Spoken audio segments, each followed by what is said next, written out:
She was just another passenger in row 17, dressed in jeans and a hoodie, sipping coffee like everyone else. Nobody knew her name, and nobody cared, until the flight crew's emergency call came over the intercom. The captain was down, the co-pilot unconscious, and the aircraft was losing altitude fast. That's when she quietly stood, walked forward, and spoke the words that made every pilot in the escorting F-22s freeze.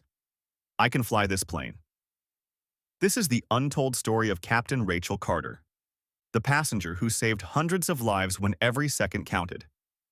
Welcome to Truth Untwists, where forgotten legends and hidden courage take flight. Subscribe now so you don't miss the stories the history books left behind. Rachel Carter boarded Flight 908 like anyone else. She carried a small backpack, smiled politely at the attendants, and found her seat halfway down the aisle.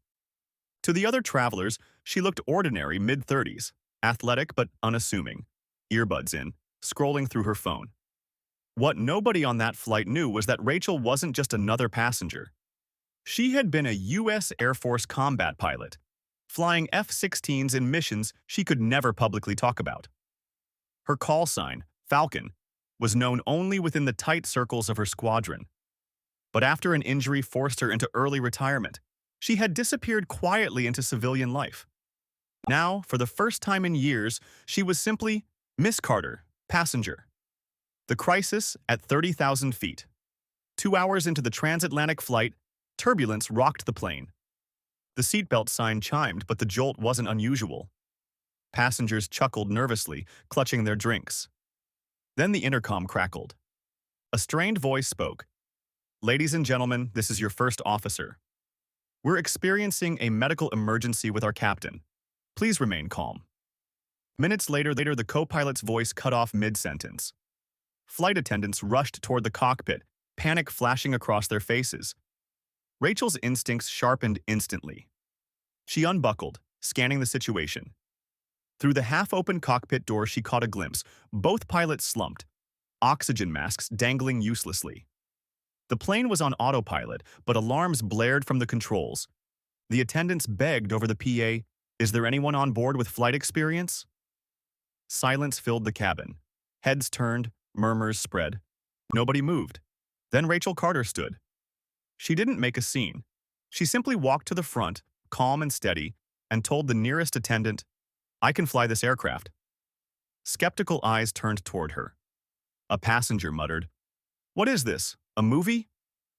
Another whispered, "She's bluffing." But Rachel's steady gaze never wavered.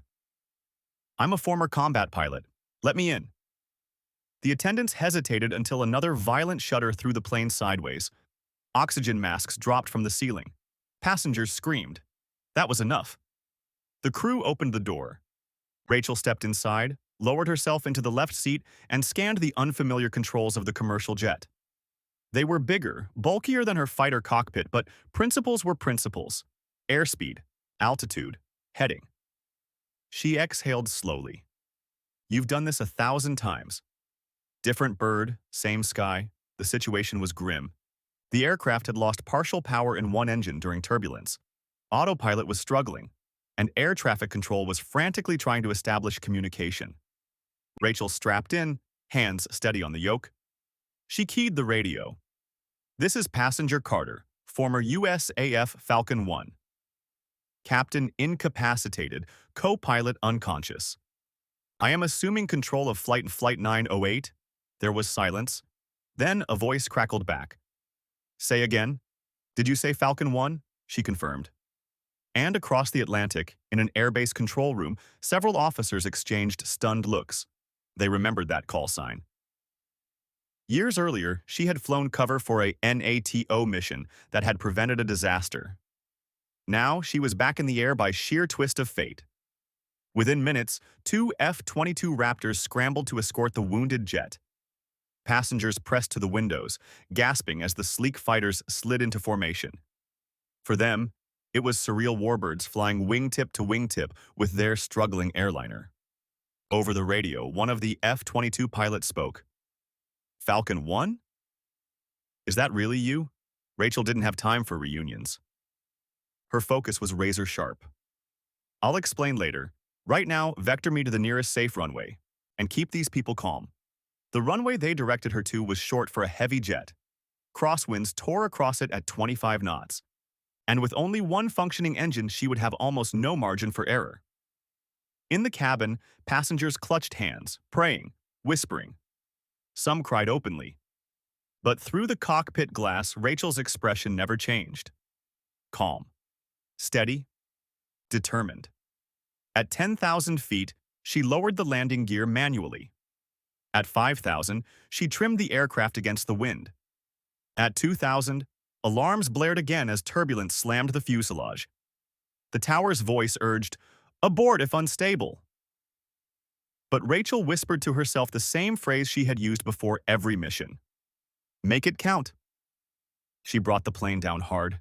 Tires screeched, metal groaned.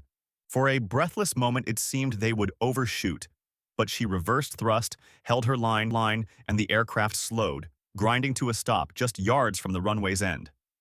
Silence. Then, thunderous applause erupted from the cabin. When the emergency crews opened the doors, passengers flooded out in tears, hugging her as they passed. To them, she was no longer just a quiet passenger in row 17. She was the woman who saved their lives. At the edge of the runway, the two F-22 pilots had landed and walked over. Helmets off, eyes wide, they looked at her like they were seeing a ghost from the past.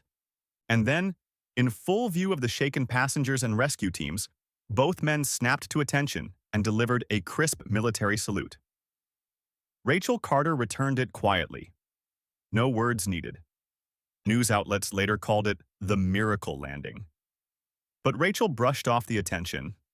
She didn't want fame. She had always believed in one thing. When the moment comes, you either rise or you don't.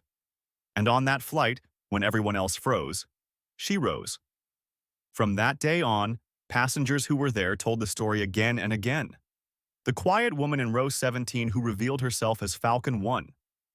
Captain Rachel Carter's story reminds us that true skill and courage don't fade with time. Sometimes, the hero sitting quietly beside us carries a past we could never imagine. If this story inspired you, share it with someone who believes their best days are behind them.